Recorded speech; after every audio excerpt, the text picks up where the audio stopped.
Parasite in my mind, written by Gregory Everett Huffman and narrated by his alter ego.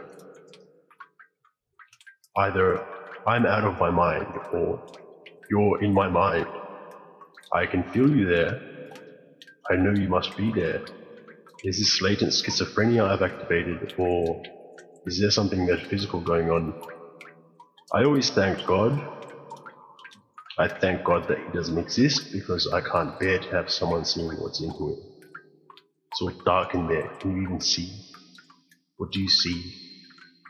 Perhaps you see nothing except the words that flow through your mind.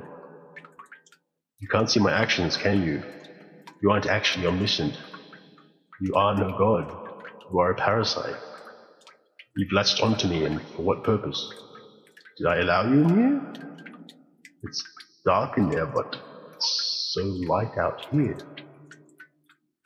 All you can see are dark fictions. Everyone has their darkness inside, right? If I could crawl into someone's mind, I could judge them too, fucker. But perhaps these fictions, perhaps they are just non-fictions of actual mental processes. If they exist to be fictions, then perhaps in some form they are non-fictions. I don't know why you choose me though. I'm just an average guy, a regular Joe. I can't compare my mind to others. I've had no special upbringing in one direction or another. I'm just walking down the street, drinking my green tea matcha latte, iced. Is that so fucking interesting for you to glom onto my every thought? And how deep can you dig? Can you reach those subconscious thoughts, or just what I foolishly allowed to pass through my consciousness? You can't blame me for that. How is that in my control? Just please leave. Are you even capable of leaving? Perhaps you are no more capable of leaving than I am halting, intruding thoughts. What was it that caused you to be here? Was there some sort of excitement? Some catalyst? Was it that attractive girl that stood in front of me in line at the coffee shop? Were you here then? Were you aroused by what I thought about doing to her? How I'd like to have groped her curves? I'd like to have my way with her.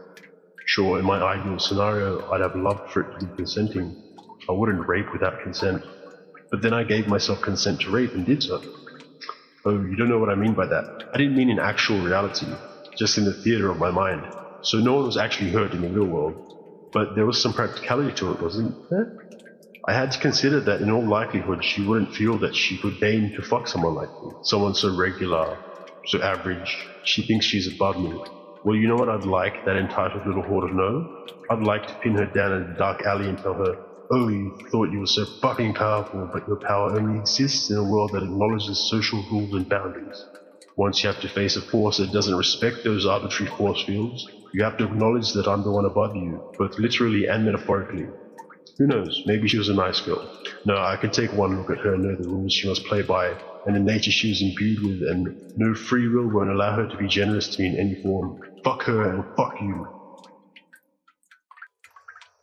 You see, there are two victims of rape. The victim of rape and the victim of lust, and both must face unfortunate consequences. To merely dream of rape makes no one a victim. Well, I suppose I've always been a victim of lust that I can't turn off. Sure, I've been so obsessed with sex that I've mulled around in my mind all kinds of disgusting acts to relieve myself from this tyrannical impulse. Fucking animals, digging up dead bodies to fuck, even fucking children. Females only, of course. I'm not a fag. I'm not saying they were thoughts I wasn't disgusted by and that I took seriously, but they swirled around in my brain on a few occasions. It's funny, as I walk down the street, waving and smiling to people, gregarious fellow that I am, and they don't suspect a thing that occurs up here in the attic of my egregious mind. They can do something about me physically, but what can you do? No, I know, I can almost hear you too. I can't quite hear you, but I feel the rumble of your judgment. Or is that my own judgment of myself? Is this some sort of duality, or has my corpus callosum been severed? Perhaps this is schizophrenia and I hate a form of myself. But which form of myself do I hate? Is it the superego or the id? Maybe we are all one, as some Eastern philosophers say. If that's the case, genocide is just a more efficient form of suicide. If there's two of me in here, then I can take out two birds with one stone. One fucking stone I could land off after a swift dive of a fucking cliff. I really wish you would leave. Just fuck off, man. I don't know what you want from me. Know what? I'm not going to give you anything. See?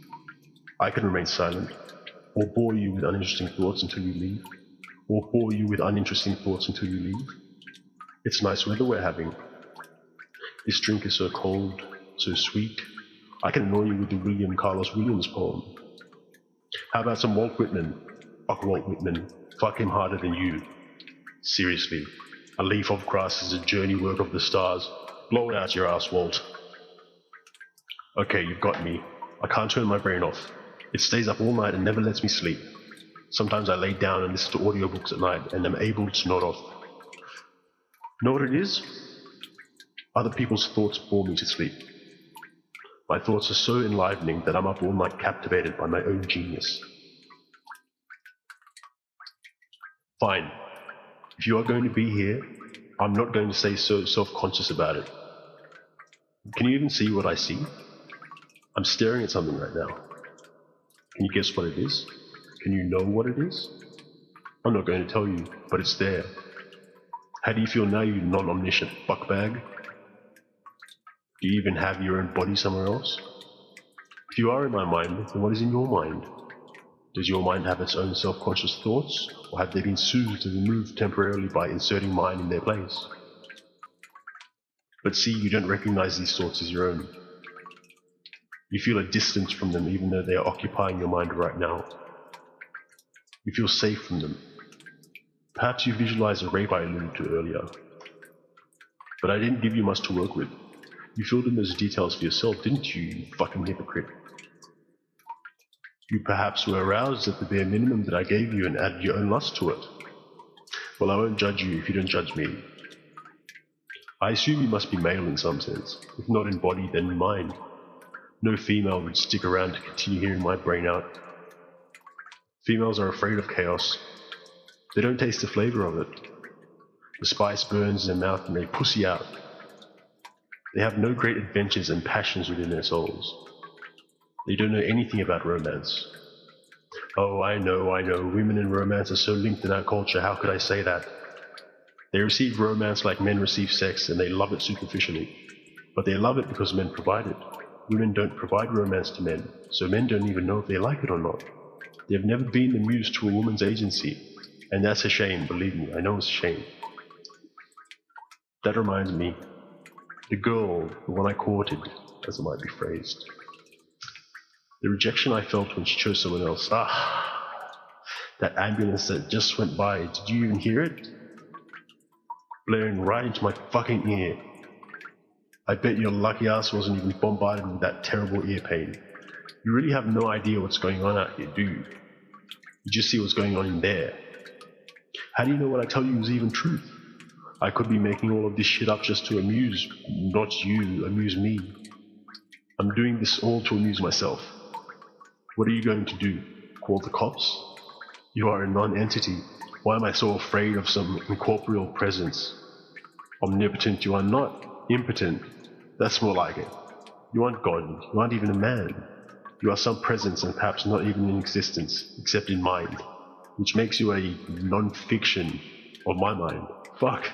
I think you are, therefore, you exist. Maybe. I don't even know for sure. If these thoughts are thought, they must exist as non-fiction playing out in my mind or yours. Well, let me amuse myself with my own thoughts then, whether you actually exist to hear them or not. Now maybe I'm thinking, I want you here. It's been lonely without an audience. I don't even know why that bitch did what she did to me.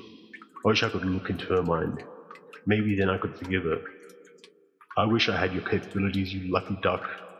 I want to peer into minds too and read them and dig the puzzle pieces out of their brains to put it all together so life looks a bit more logical.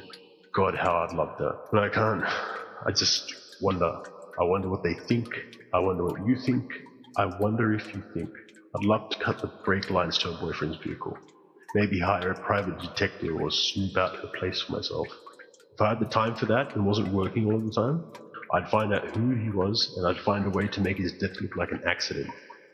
Then she would take me in his stead. Oh, I know you're thinking that would never happen. Well, none of this would fucking happen except in my mind.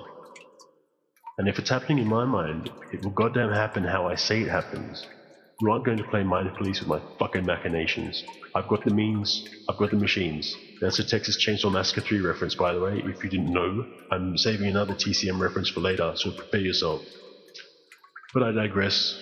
I lay a doubt on top of doubt, and thought on top of thought, and therefore it's really hard to follow a linear mental line with me. I just keep drifting around, back and forth. Hell, you might not even think it's that bad yet. I'm only trying to keep it together a bit more than usual because I have an audience. Without an audience, it's just scribbling and gibberish and non sequiturs. In fact, me just thinking you are here means you aren't actually getting accurate reading of my mind. If you're here for some scientific purpose, you are tainting the experiment. Fuck. I had something to say next or think rather, but I lost my train of thought. Fuck. Anyway, I'd dated her for years and we'd grown to love each other immensely.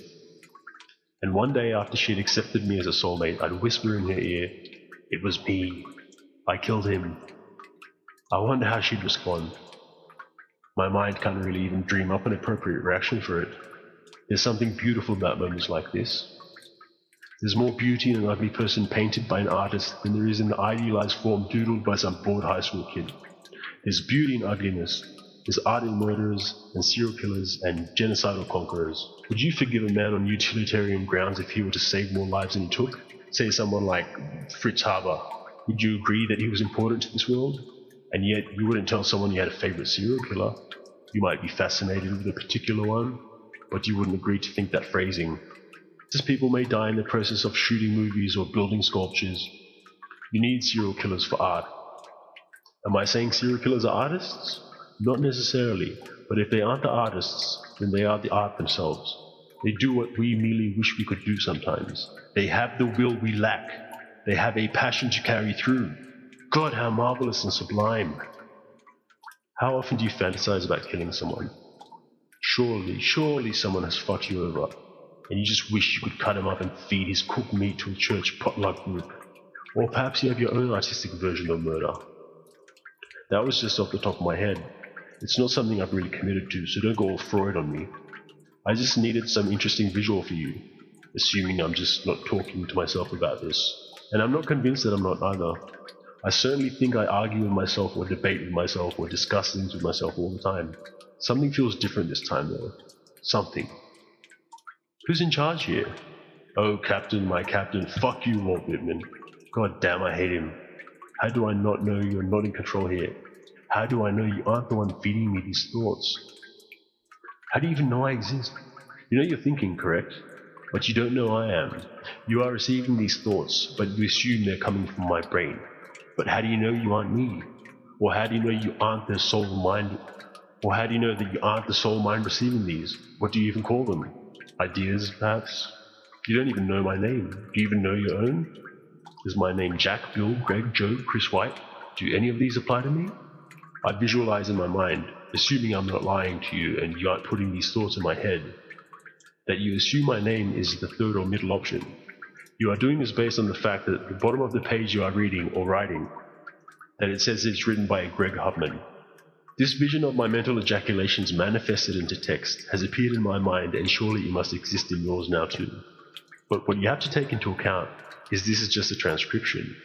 I can only assume, if Greg even exists, that he's just here to transcribe my thoughts.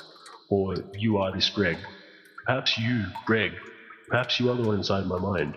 Now I know who you are. My, how the tables have turned.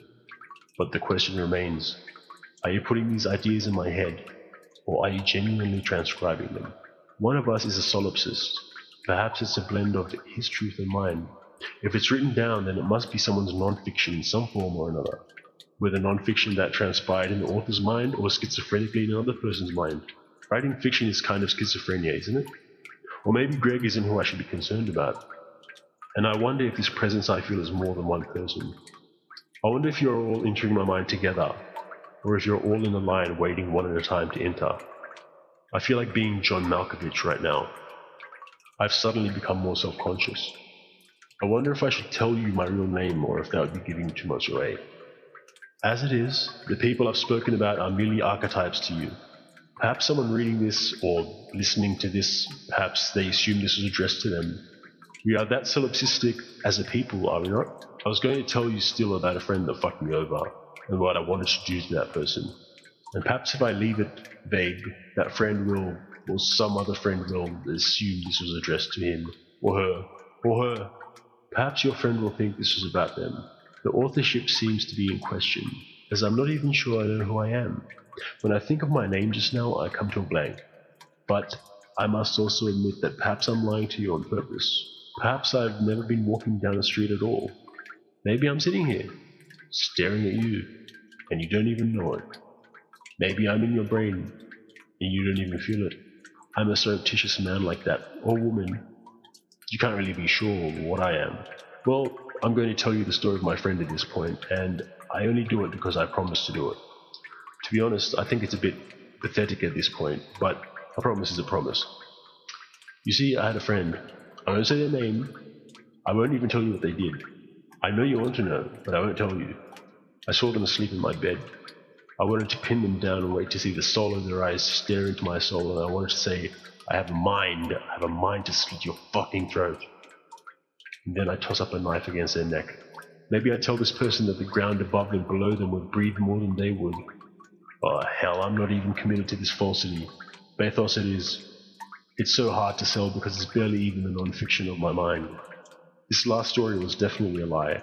That was my Texas Chainsaw Massacre reference, by the way, that I promised to save for you. The only thing worth watching in that one is Matthew McConaughey's performance.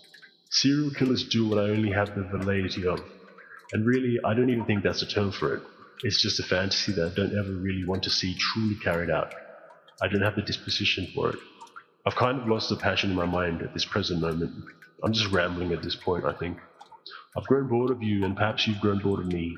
If you want to leave now, well, that's what I've been asking from you, hasn't it? What are my true motives? Maybe I don't even know. I don't really care if you stay or if you depart from me anymore. I feel like I had more to mention about serial killers, but I constantly lose gems in the marching parade of my mind when they get trampled on and they are gone forever, or someone finds them in a ditch later and claims credit for them as their own. Oh, here's one. Know how men who show disrespect for porn stars yet still utilize their product are viewed as hypocrites? Or they should be at least. Well, I feel the same way about serial killers. Just hear me out. I think that we need them.